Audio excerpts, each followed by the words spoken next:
Sugar के हवाले से वो मरीज जो मुख्तलिफ किस्म की दवाइयों का इस्तेमाल करते हैं, टाइप 2 डायबिटिक जो होते हैं, उनमें मुख्तलिफ किस्म की दवाइयाँ तजवीज़ की जाती हैं और इन दवाइयों का मैकेनिज्म जो है वो अलग अलग होता है। जिस तरह की कुछ दवाइयाँ ऐसी होती हैं जो कि आपके पेनक्रियाज के बीटा सेल्स को स्टिमुलेट करती हैं और वहां से इंसुलिन की सिक्रीशन को बढ़ा देती हैं। इसी तरह कुछ दवाइयाँ ऐसी होती हैं जो कि आपके फैट्स, एडिपोज टिश्यू और मुख्तलिफ किस्म के टिश्यूज में जाकर वहां पर रिसेप्टर्स को जो है तो एक्टिवेट करती हैं और वहां पर इंसुलिन की जो एब्जॉर्प्शन होती है वो बेहतर हो जाती है।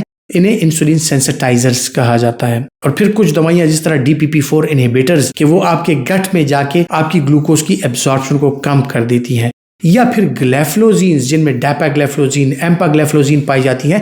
ये ऐसे होता है कि गुर्दे के जरिए जो शुगर रीएब्जॉर्ब होती है उसको एब्जॉर्ब करना छोड़ देती है और शुगर जो है वो छोटे पेशाब के जरिए जो है उसका अखराज हो जाता है और आपके ब्लड में शुगर लेवल जो है वो कम हो जाता है। कभी कभार एक मैकेनिज्म से काम नहीं होता, हम दो या तीनों मैकेनिज्म जो मैंने आपको बताया इनको एक्टिवेट करते हैं ताकि आपके शुगर का कंट्रोल बेहतर रहे। डैपाग्लैफ्लोजीन के हवाले से जो कि एक ग्लैफ्लोजीन है, ग्लाइकोस्यूरिक ड्रग है, इसके साथ शुगर जो है वो यूरिन के जरिए उसका अखराज होता है। तो टाइप 2 डायबिटिक पेशेंट में अक्सर होकर डैपाग्लैफ्लोजीन या एम्पाग्लैफ्लोजीन जो है वो इस्तेमाल की जाती है। फिर टाइप 2 डायबिटिक वो पेशेंट जो ओवरवेट होते हैं या जिनमें ओबेसिटी होती है, जिनमें हम डैपाग्लैफ्लोजीन दे देते हैं, साथ ही साथ उनमें इंसुलिन सेंसिटाइजर की जरूरत पड़ सकती है। और इंसुलिन सेंसिटाइजर जो सबसे बेहतरीन इंसुलिन सेंसिटाइजर है वो है मेटफॉर्मिन। तो अगर डैपाग्लैफ्लोजीन और मेटफॉर्मिन की एक कॉम्बिनेशन हो एक टैबलेट में, तो एक तो यह है कि आपकी कंप्लायंस जो है वो बेहतर हो जाती है। आप बेहतर तरीके से 2 की बजाय 1 गोली का इस्तेमाल करते हैं। फिर मेटफॉर्मिन जो है वो एक्सटेंडेड रिलीज फॉर्म में आपको दी जाए, यानी 24 घंटे के दौरान 1 डैपाग्लैफ्लोजीन और 1 मेटफॉर्मिन जो एक्सटेंडेड रिलीज फॉर्म में हो कि जो 24 घंटे काम करे। तो ये आपके लिए इंतहाई बेहतर इसलिए कि आप अगर ऑफिस जाते हैं, कुछ काम करते हैं, जो भी करते हैं, आप 1 टैबलेट लें और पूरे दिन 24 घंटे के लिए आप बेफिक्र रहें।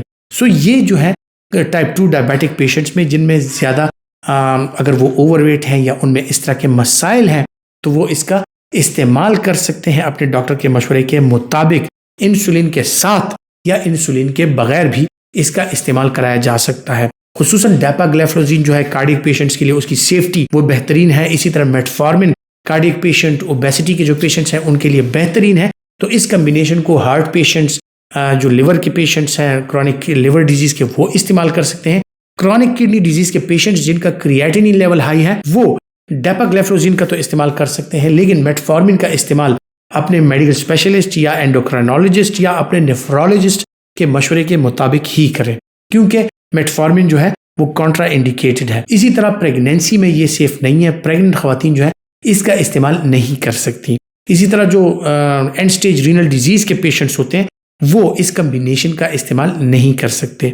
ये combination obese, overweight, type 2 diabetic patients के लिए एक बेहतरीन कम्बिनेशन है। इसके साथ उनको एक्सरसाइज करनी है, डाइट का ख्याल रखना है। अगर पेशेंट इंसुलिन पर भी है, उसका शुगर जो है महज दवाइयों के साथ कंट्रोल नहीं हो रहा, तो इसका इस्तेमाल इंसुलिन के साथ भी कराया जा सकता है, जो कि लॉन्ग एक्टिंग इंसुलिन या जो मिक्स फॉर्म इंसुलिन होती है, इंटरमीडिएट एक्टिंग जो होती है, प्री मिक्सड फॉर्म जो होती है, उनके साथ भी इसका इस्तेमाल कराया जा सकता है। दिन में 1 बार इसका इस्तेमाल कराया जा सकता है। इसके जो साइड इफेक्ट्स हैं उसमें यह है कि चूंकि डैपाग्लैफ्लोजीन या ग्लैफ्लोजीन जो होती है उसके साथ ग्लाइकोस्यूरिक है, शुगर जो है यूरिन के जरिए उसका अखराज होता है। सो जिन लोगों में मसाने के जख्म होते हैं, यूरिनरी ट्रैक्ट इन्फेक्शंस होते हैं, गुर्दे की पथरियों का वो शिकार है या गुर्दे में बार बार इन्फेक्शंस हो रहे होते हैं, वो लोग इसका इस्तेमाल नहीं कर सकते।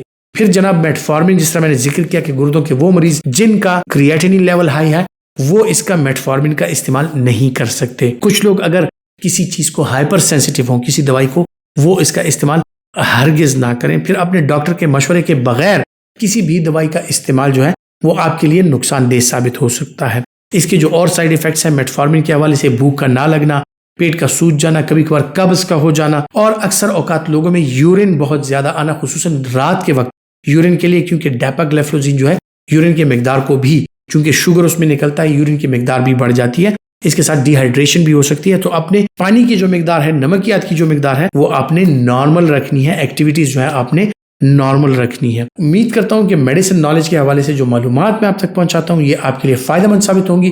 और अगर आप समझते हैं कि आपके लिए फायदेमंद है तो ये वीडियो लाइक कीजिए, ज्यादा से ज्यादा शेयर कीजिए अपने दोस्तों के साथ, ताकि उनको भी ये मालूमात फराहम हो।